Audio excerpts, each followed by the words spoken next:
Dito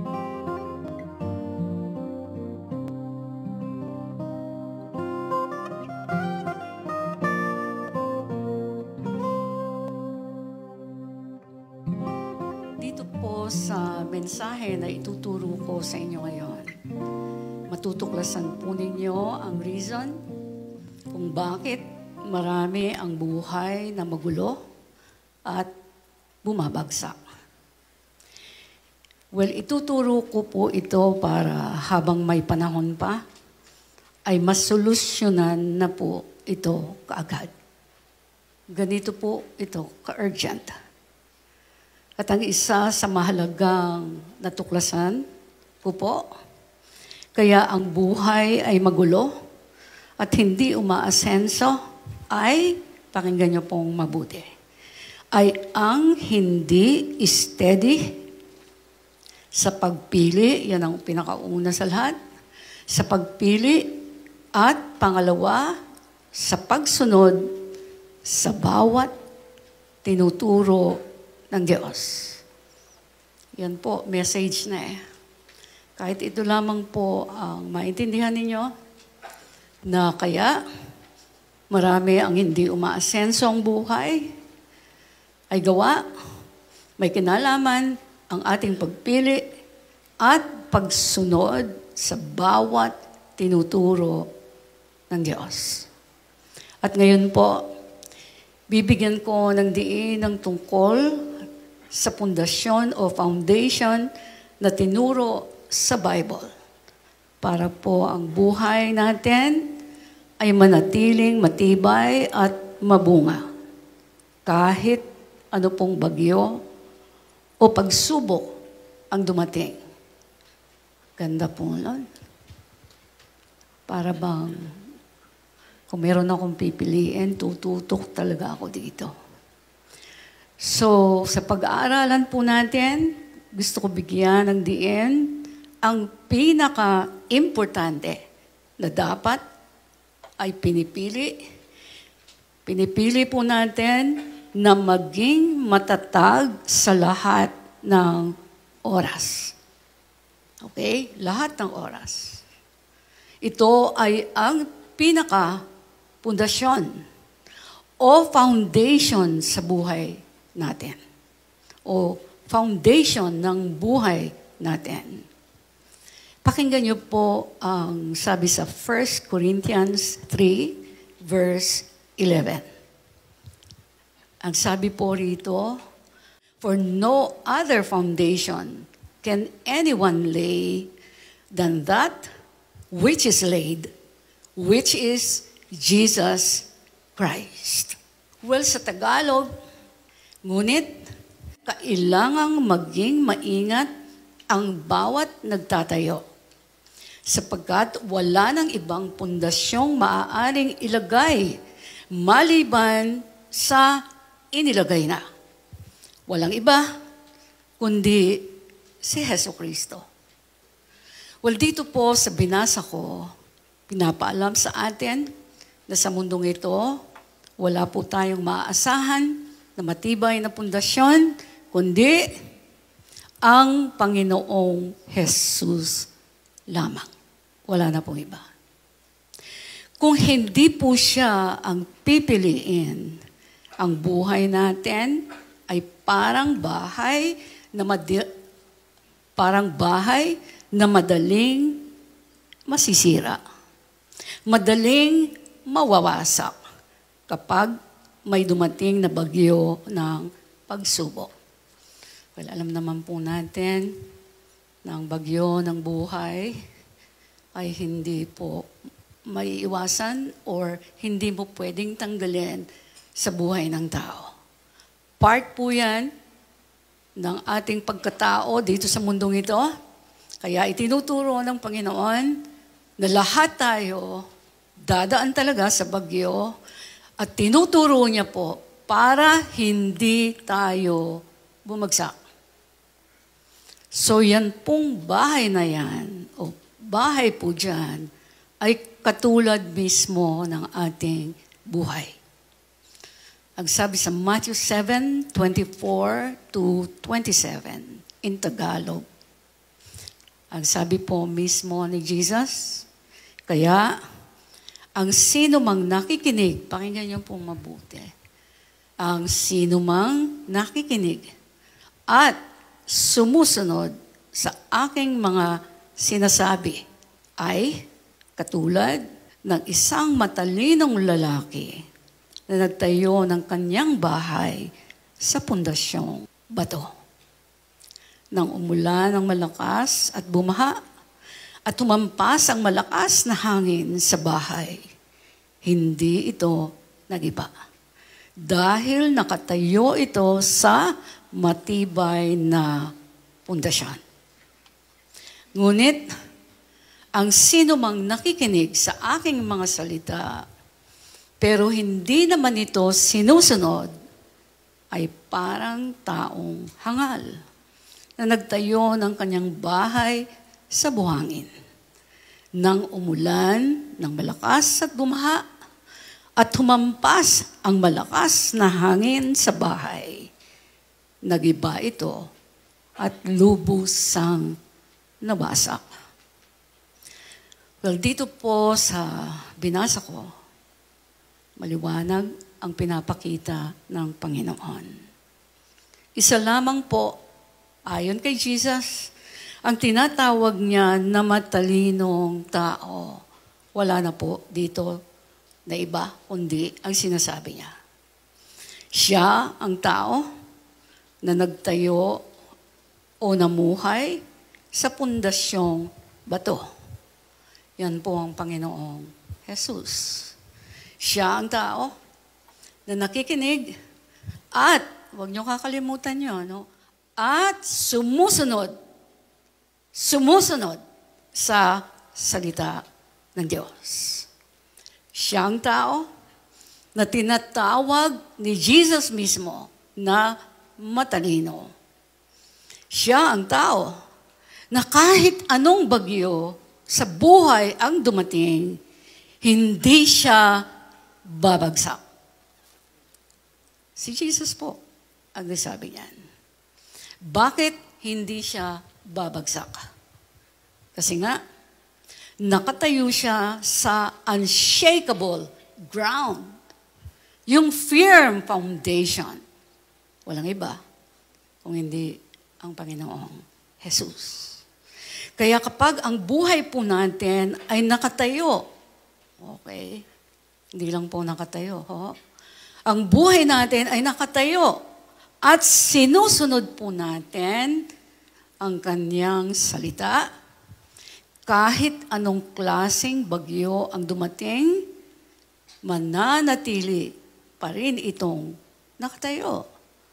Ganyan po ang buhay natin. Bakit? Mananatiling nakatayo. Kasi nga, nakatayo tayo sa unshakable ground. At sabi ni Jesus mismo, ang ating katatagan ay manggagaling sa pakikinig.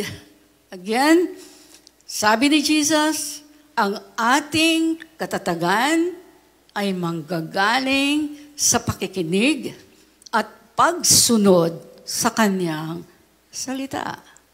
So kung hindi tayo nakikinig, alam na natin, at hindi tayo sumusunod, alam na natin ang katayuan natin sa buhay natin. Remember po, yung palagi kong inuulit-ulit, John chapter 1, dito po nagpakilala, remember si Jesus, na siya yung Word. Right? Ngayon, pinapaulit niya, ang sabi niya, ulitin ko, na ang buhay natin ay babagsak daw kapag hindi tayo nag-aaral ng salita niya para masunod ang salita niya. So wala pong nagmamahal sa Diyos na hindi minamahal at hindi sinusunod ang salita niya. Well, marami pong nag-aakala na mahal nila ang Diyos. Pero hindi naman sumusunod sa Kanya. Kasi nga, Hindi sila nag-aaral ng salita niya. Kaya dito po sa church natin, napakarami po tayong inaalay, di po ba, ino-offer na pag-aaral ng salita ng Diyos. Alam niyo naman po yung mga ina-announce natin dito palagi. Bukod sa pag-aaral, pagkatapos po ng service natin, meron pa rin online, right? Marami pa rin online. Tinuturuan ang bawat interesadong matuto ng salita ng Diyos. At yung mga teachers po na nagtuturo sa inyo, wala po, hindi po binabayaran yan para kayo turuan. Nakuha niyo po. Hindi po.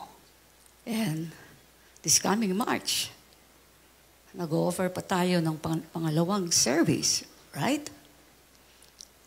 Sakripisyo pong malaki yon sa lahat ng manggagawa. Pero ganon kamahal ng Diyos ang lahat ng nasa church para kaming mga leaders po rito ay mag-isip pa ng paglilingkod para sa inyo pong lahat. Kaya, huwag niyo pong aksayahin ang ino-offer ng Panginoon. Okay. So, ulitin ko po yung sinabi ko kanina, maraming nag-aakala na mahal nila ang Diyos. Pero hindi naman sumusunod sa Kanya. Kasi hindi nga sila nag-aaral ng salita ng Diyos. Kaya ang mundo po natin ay pasama ng pasama at pahirap ng pahirap. Kaya ang mundo rin po natin ay punong-puno ng problema ang mga tao. Alam natin, lahat ng tao, di po ba, gusto ma-solve ang problema. Kaya lang, ang tao na gusto ma-solve ang problema, hindi naman interesado sumunod sa makakasolve nito. Marami rin ang nagcha-church para humingi sa Diyos. Pero hindi naman interesado mag-aral para malaman ang gusto at ano ang ayaw ng Diyos. Marami po ang hindi nakakaalam na pwede tayong humingi sa Diyos. Pwedeng-pwede. Pero, ang sagot, again, ang sagot ay darating lamang sa pag-aaral ng salita at pagsunod lamang sa kanyang salita na walang paltos. Again, walang paltos na pagsunod. Wala na po akong ibang alam pa. Na sigurado tayo sa buhay natin na yung mga problema natin ay masusolusyonan ng mundong ito. Wala na pong iba. Ang Panginoong Jesus lamang.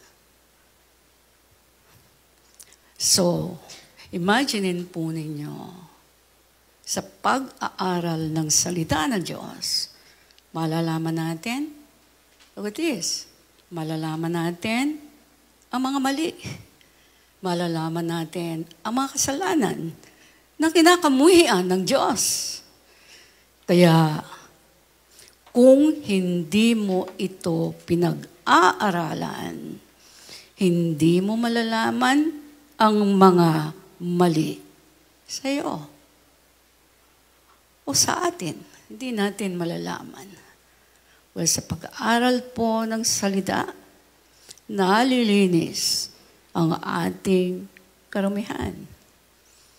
Sa pag-aaral ng salita, kaya po nalilinis kasi na-expose ang mali at mga kasalanan natin.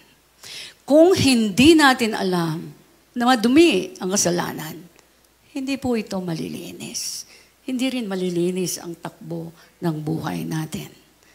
So again, sa pag-aaral po ng salita, nalilinis ang ating karumihan. Kapag pinili nating sundin ang sinasabi nito. Kaya magkakaroon po tayo ng bagong buhay at mga patotoong buhay. Kung mayroon pong magtatanong sa inyo, how's your life? Ilang taon na po kayong Kristiyano? Nag-i-increase po ba ang patotoo sa buhay ninyo? I realize, ang buhay ng tao, sumusunod ka man sa Diyos o hindi, dadaan ka sa pagsubok.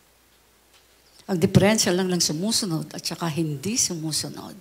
Ang sumusunod po sa Panginoon, kahit dumadaan siya ng problema o pagsubok, ang kapalit po nun matinding pagtaas ng antas ng buhay mo.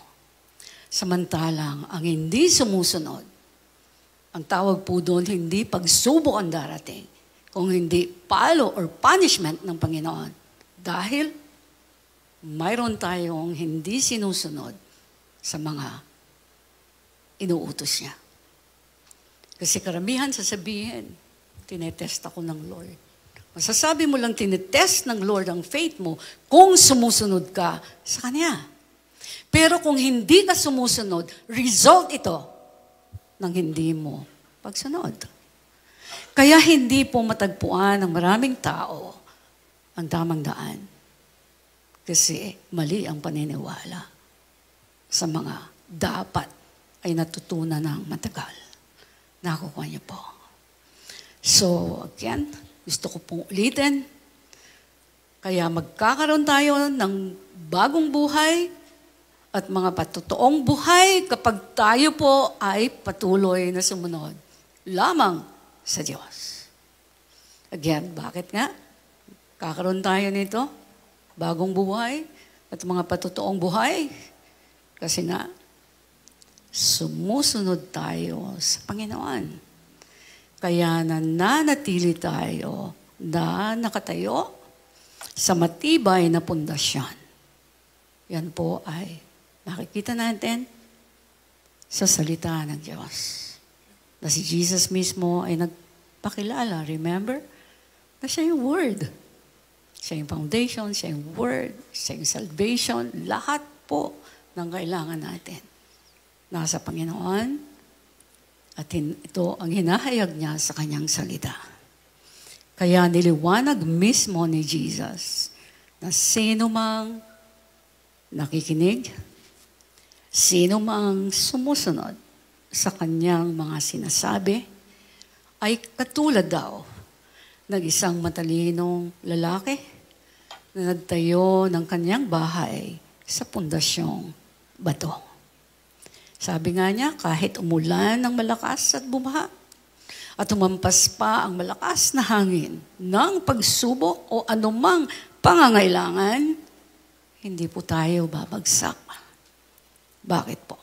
Ang nakaalalay po sa atin ay mismong si Jesus na tinawag ding the solid rock. The rock of our salvation. Our firm foundation. Yan po si Jesus. Kaya, kung hindi po tayo nag-aaral, nakikinig, at sumusunod, yun po ang sobrang importante, at sumusunod sa salita na napag-aralan, kapag bumagyo, babagsak po tayo. Again, makakaasa lang po tayo rito kapag una, nag-aaral tayo, pangalawa, nakikinig tayo, at pangatlo, sinusunod natin ang salita niya. Yan po ang pinaka-sentro sa lahat ng tagumpay, tunay na tagumpay sa mundo. Diyan lang po, nakasentro. Daming hinahanap ng tao para maging matagumpay. Ibabagsak din naman kung hindi si Jesus ang sinusunod. Hindi alam ng tao yon. Bakit? Hindi nagre-reign si Jesus sa heart and mind niya. Marami kang pwedeng makita na tagumpay sa mundo. Di po ba? Marami. Kaya lang, sinasabi na po sa atin, babagsak din pag hindi si Jesus ang foundation ng tagumpay na yon. Kaya dapat nga si Jesus ang pinakasentro. Kaya kahit ano po ang bagyo sa buhay niyo po ngayon, makinig po kayo. Kahit ano pong bagyo sa buhay niyo, meron kayo ngayon. Yan po ang inyong ayusin, kumpunihin, patatagin. Ano po ulit? Ito. Pag-aaral, pagsunod sa salita ng ating firm foundation, si Jesus Christ. At tandaan din po ninyo, anumang foundation sa buhay na hindi si Jesus, ito ay temporary lamang. So, pwede niyo pong tignan ang buhay niyo ngayon. Ano po bang ginagawa ninyo? Ano po bang pinagkakabalan ninyo? Pinagkakakitaan? Si Jesus po ba ang foundation nito? Nakikita niyo po ba na si Jesus ang sinusunod niyo rito? Yan po ang umpisa ng pagbabago.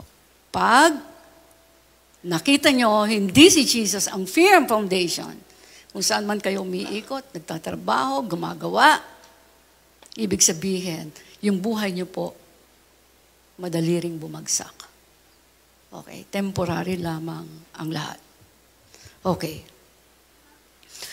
At pinapaalala ang patuloy ng Panginoon, lahat ng tinatayo na wala si Jesus at salita niya ay magpe-fail.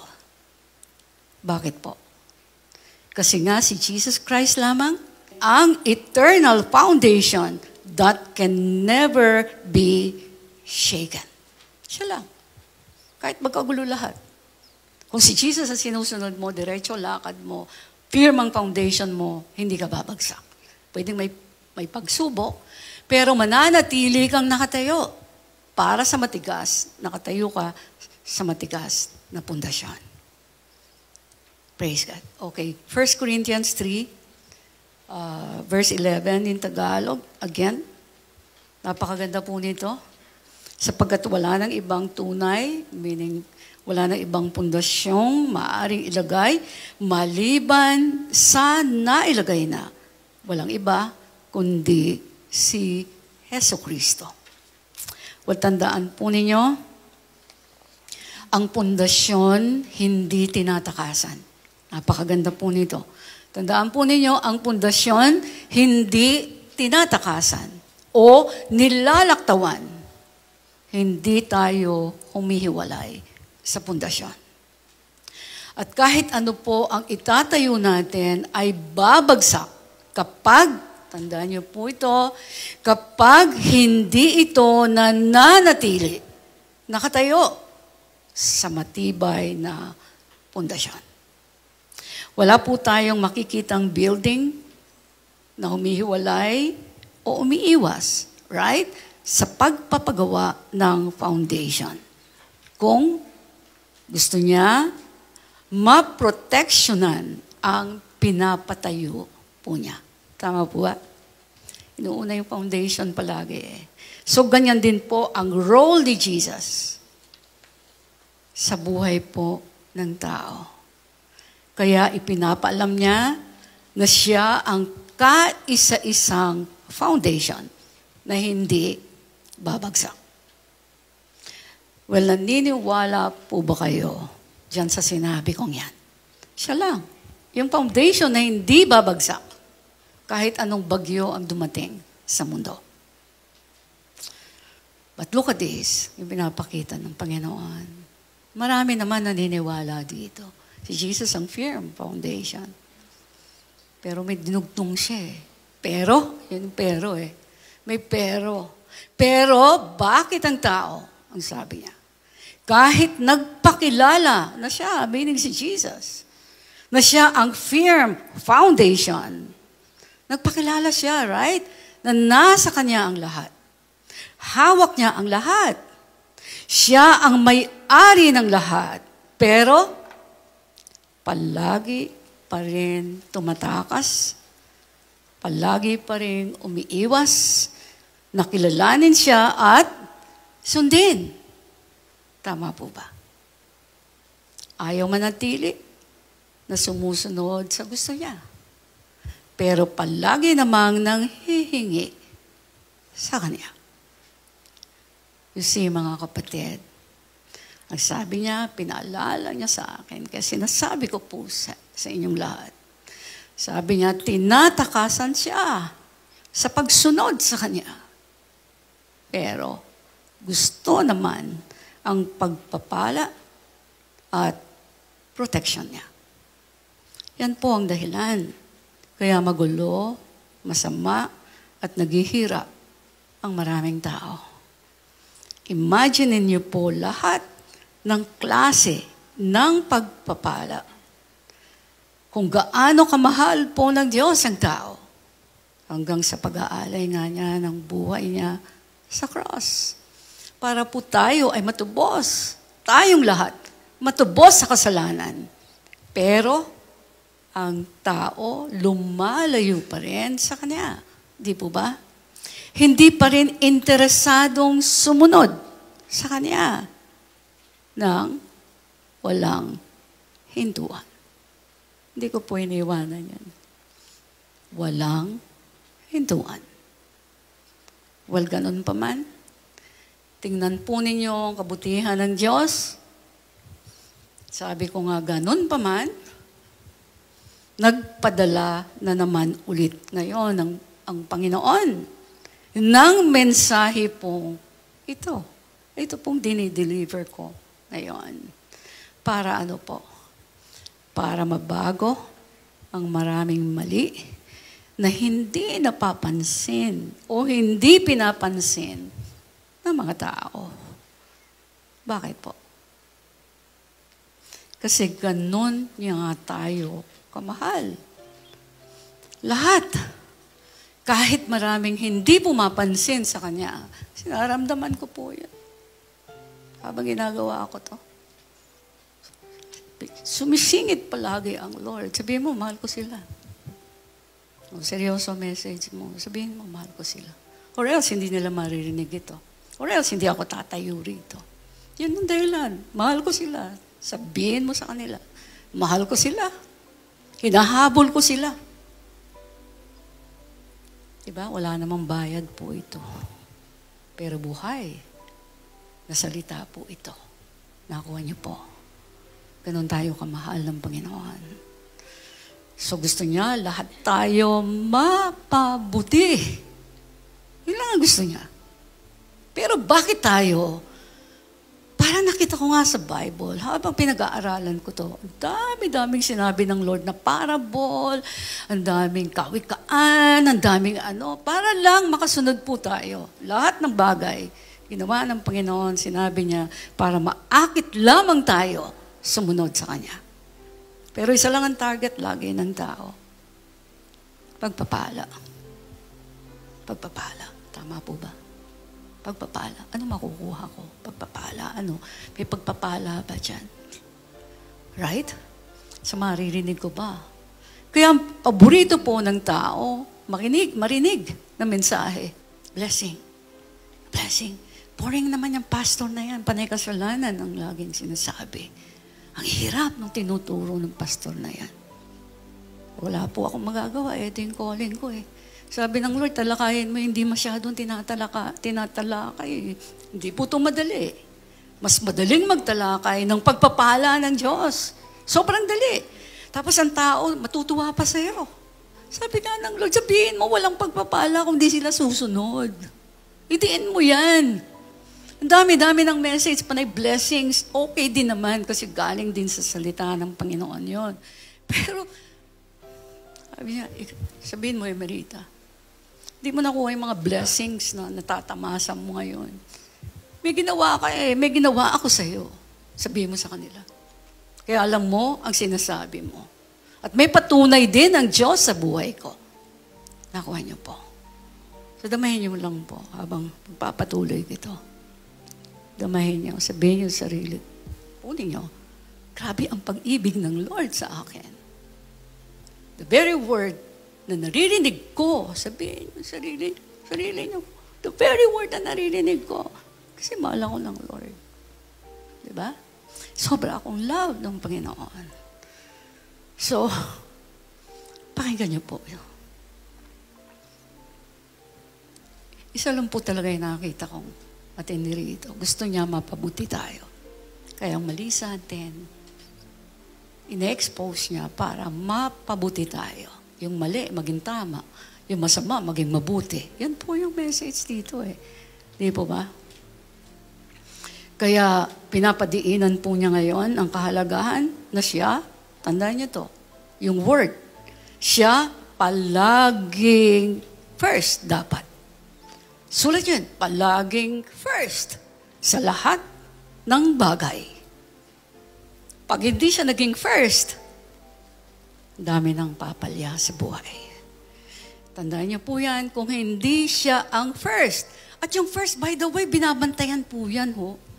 Huwag niyo lang iisipin sarili niyo, first naman ng Lord sa life ko, love ko naman siya. Hindi, binabantayan po yan sa lahat ng oras. Binabantayan. Kasi kung hindi nyo babantayan yan, hindi nyo mababantayan, hindi nyo matututunan. Eh tayong tao, kung saan ang gawin natin, doon tayo napapapunte. Kaya kung hindi natin babantayan, yung sinasabi sa atin ng Lord, nagagawa na natin ito, walang magbabantay po sa ating iba. Wala. So, yan po yung nakita ko. Pinapadiinan niya ang kahalagahan na siya ang palaging first. Tandaan niyo po yan, palaging first. Everything, magde-decide kayo, magpaplano kayo, ano man ang gusto nyong bilhin. Kasi ganun po ako, sinanay ko sa maliliit eh. Lord, okay ba to? Pag ayaw mo, kahit gusto ko, ayoko na rin. Kahit mga simple things. Nakuha niyo po. So, kasi alam niyo po ba, kahit nandun na sa mind natin, palaging first ang gusto ko sa Lord, palaging first. Eh sa dami po ng pagdidesisyon na natin sa mundo, sa buhay natin, everyday. Diba? Niisip ba natin palagi siya first? Pero meron pong sikreto akong natuklasan. Kapag sinanay nyo yung mga basic truth o pangyayari sa buhay nyo, may consciousness ka kasi. Pag sabi ng Lord, siya ang first. O di alam mo, pagka magde-decide ka, ano yung ayaw niya. And then, pagdating po ng habang panahon, pag nasanay kayo ng gano'n, palaging siya. Kasi kayo maglalagay ng consciousness sa isip nyo eh. Kayo magte-train dyan. Kasi hindi lahat ng nasa isip natin, alam naman ng ibang tao, di ba? Paano kukurekin ba tayo kung nasa utak natin yung mali? Kaya tayo magbabantay. Tama po ba? So, babantayan natin. Utak, puso, lahat. Gawi. Hindi lahat na ginagawa natin. Nakikita rin ng iba. Para i-correct ng iba, ng nanay natin. No! Tayo palagi ang magbabantay. Ang patakaran natin, lahat ng ginagawa natin, iniisip natin, teka muna. Si Jesus ba nandito? Siya ba yung first? Sa binabalak ko, sa gagawin ko, siya ba? Ang foundation ba ng gagawin ko ay nakaayon sa gusto ng Diyos? Kasi kahit kumita ka ng limpak-limpak, later on, pag nasanay kayo si Jesus ang gusto ko mauna, siya ang gusto ko masunod. Alam niyo mangyayari, automatic na yun. Walang attraction sa'yo. Kahit anong milyones yan. Wala. Kaya hindi ka matatrap. Para magsinungaling, kikita ka ng pera, hindi. Walang kakwenta-kwenta sa'yo. Yun. Isa lang ang may kwenta sa tunay na nagmamahal kay Kristo. Isa lang, wala nang iba. Nakikita mo, nasusunod mo siya. Kahit wala ka pa nakikita ng pagpapala, pero alam mo, nasunod mo siya. Ang hirap, nasunod mo siya. Grabe po. Yung saya. Yung tinatawag, the joy of the Lord is my strength. Yun po yun. Wala ka naman nakikita pa. Naniniwala ka lang, ba't masaya ka? Eh yung joy na yun, na pagtitiwala sa Lord, di ka niya pababayaan. Yun ang magbibigay sa iyo ng strength. And then yung strength na yun ang gagamitin ng Lord. Kahit nakabaon ka sa maraming problema, para umangat ka. Kasi tinitignan mo na ang Lord eh. Ito lang susundan ko, sabi ng Lord ganito. Nakuha niyo. Kaya tumitibay ka kasi siya yung firm foundation natin eh. Tama po ba? Kaya sabi nga niya, kahit anong bagyo ang dumaan sa buhay mo, hindi ka babagsak. Actually, gusto kong tugtungan yun eh. Kita nyo naman yan sa ibang verses. Aba, pag sinunod nyo siya, hindi ka nababagsak, tataas ka pa. Nakuha nyo po. Tataas ka pa. Hindi ka pa nanatilihin ng Panginoon, nakatayo lang na ganon. Ganon pa rin ang buhay mo. Hindi po. May reward palagi ang pagsunod sa Diyos. Hindi siya nawawala ng reward. Huwag lang kayo matakaw dun sa, sorry for the word, parang, ano makukuha ko dito pag sumunod ako? You know, kapag nagmamahal ka, hindi yung makukuha mo doon sa minamahal mo eh. Hindi, ano yung ibibigay ko sa minamahal ko para masaya siya. Tama po ba? That's the automatic reaction natin kapag nagmamahal tayo. Or action natin pag nagmamahal tayo. Ganon din po sa Panginoon.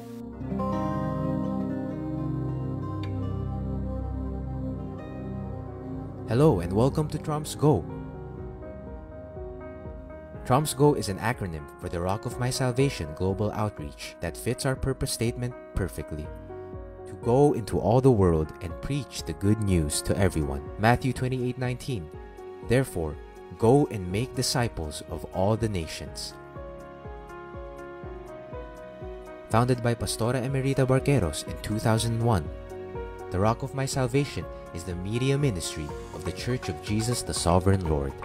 You also may have heard of Trumps in our weekly radio program, DWIZ 882 kHz. We have always desired for more radio airtime and audience reach beyond the Philippines to preach the good news. Today, through Trumps Go, we practically have unlimited airtime and a global platform that can reach into all the world.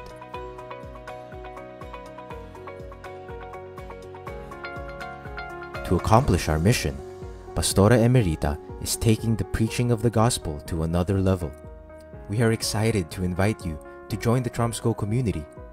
Once you become a member, here are some of the benefits and exclusive content that you will get to enjoy. Fresh visions and revelations about God's Word to Pastora Emerita. Receive your Now Word and make room for the life-changing presence of the Holy Spirit. Mentoring by Pastora Emerita. Master your walk with God, have your character and attitudes refined, and experience a 180-degree turnaround as you listen to never-before-aired preachings and insights released only to the community. Struggling to get through the week? Refuel here and receive refreshing word, biblical promises, real-life stories, and inspirational posts to cheer you on.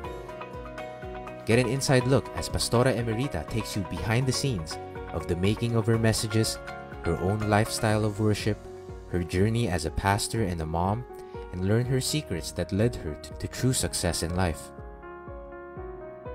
Engage with the Trumps family as we share personal insights to Pastora Emerita's messages, host online discussions, Q&A, and create opportunities for you to serve and help build God's kingdom together. If you want to break free from problematic patterns and cycles of life and desire true and lasting change to become who God designed you to be, we welcome you to the Trumps Go community.